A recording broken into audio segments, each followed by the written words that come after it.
এই যে পুতুরা এসে বলে না ও তাই কি আপনি নাকি একটু মাস্কারা করলাম। আমি তোমার মা হই লাগি না। হ্যাঁ, এই যে আপনি মা এই যে আপনার যে পুতুরাটা হ্যাঁ। আজকে যে ফাউল বিয়াটা করছে ও হ্যাঁ খরচ বেশি বাড়ছে অন্যিকা। ঠিক আছে ধরেন আপনি নিয়ে এই যে অকটি দিছে তড্ডি বাহির হইলো। এখন আমারটা বিটিকে দেখে ও আচ্ছা নো না ঢির ঘুরাই নিয়ে দিয়ে দিমু। তাই তো করবি তুই। আমরা কি দুইজন এলুগে থাকবো না বাসার করে যাম গা। না বাসর করে পরে যাবি। আও সিনা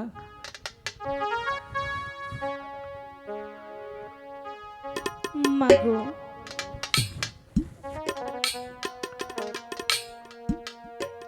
মা মা বেহুলা মাগো আমাকে তুমি হাসি মুখে বিদায় দাও। আমি চলে যাব সেই স্বামীর ঘরে। মন ভরে শুধু দোয়া করো এই বেহুলা যেন স্বামীর ঘরে গিয়ে সুখে শান্তিতে সংসার করতে পারে। মাগো মা বেহুলা তোমাকে বিদায় দিয়ে আমি কেমন করে থাকবো মা। মাগো তবু যে বিদায় দিতে হবে, কারণ মেয়েদের যে আসল ঠিকানাই হচ্ছে ওই স্বামীর বাড়ি। তাই বলছি তুমি এইভাবে কান্না না করে আমাকে হাসি মুখে বিদায় দাও। না মা আমি তোমাকে বিদায় দিয়ে থাকতে পারবো না মা। আমার বুকের পাথরটা যে ভেঙে যাচ্ছে মা।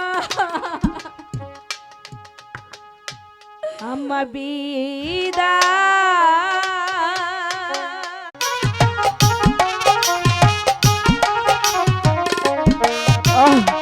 বেহুলা বাপের বাড়ি দেখে গো কেলা বেহুলা হাই গো বেতে বাহান্দা ঘর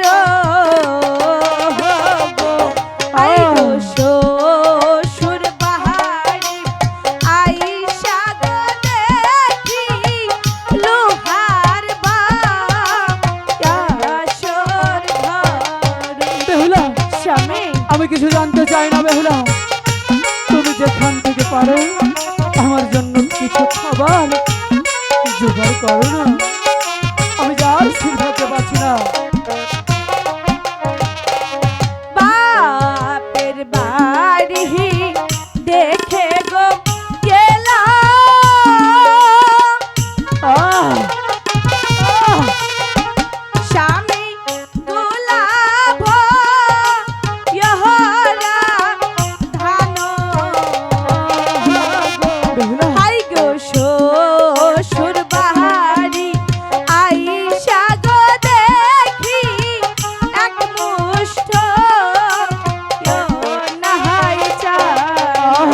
স্বামী আমি যার পাচ্ছি না বেহুলা, খুদার জ্বালায় আমার সারা শরীর নিশ্চুপ নিশ্চুপ এসে যাচ্ছে বেহুলা, আমাকে কিছু খবর এনে দাও। চালো নাই মোহর ডালো নাই রে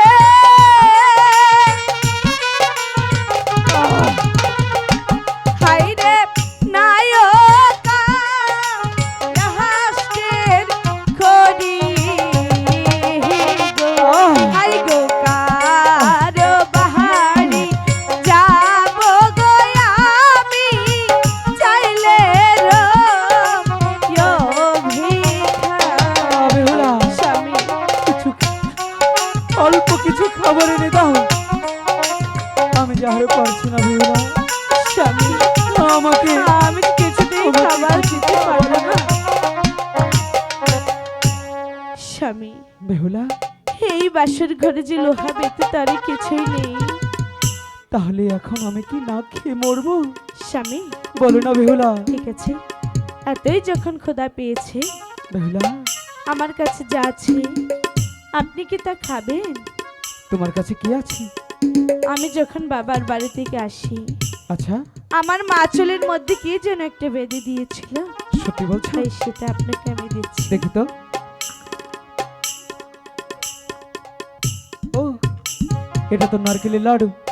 ঠিক আছে, খেয়ে দেখি আমার কেমন লাগে।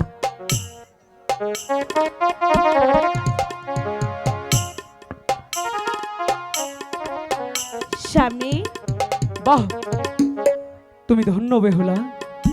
আমার এখন কেমন লাগছে তুমি জানতে চাও? কেমন লাগছে? তোমার হাতের সেই নারকেলের লাডু খেয়ে আমার এখন অনেকটাই ভালো লাগছে। সত্যি? মনে হচ্ছে কি জানো, কি? আমি তোমার হস্তের অমৃত সুধা পান করেছি। তাই? এখন আমার অনেকটাই ভালো লাগছে। আচ্ছা বেহুলা, বলো। দেখো না, ওই তো তোমার আর আমার বাসর ঘর তাই তো ঝিলিমিলি দেখছি। ঝিলিমিলি করছে। হ্যাঁ। এখানে আর বেশিক্ষণ বিলম্ব না করে চলো না, আমরা সেই ফুল সজ্জায় গিয়ে সজ্জিত হব। স্বামী, বলো। তার আগে যে আমার একটি কথা বলার আছে। তোমার আবার কি কথা? বলবো? বলো। আমি অনেক আগেই ভেবেছিলাম কি ভেবেছিলে? যখন আমার বিয়ে হবে, বিয়ে হবে স্বামীর সাথে সাথে আমি ওই বাসর ঘরে গিয়ে সারা রাত গল্প করব। বলে কি বেহুলা, শুনো না, প্রত্যেকটা মানুষের জীবনে একটি রাত আসে। তা তো কেউ বলে জানি। ফুলসজ্জার রাত, কেউ বলে বাসর রাত। আজকে এত সুন্দর এই রাতটা হেলায় খেলায় গল্প করে কাটিয়ে দিলে চলবে না। গল্পটা কালকে করব। স্বামী, বলো। বাসর ঘরে তো অন্য টাইমেও করে নিতে পারবো। কখনোই না বেহুলা, আজকে এত সুন্দর রাত্রে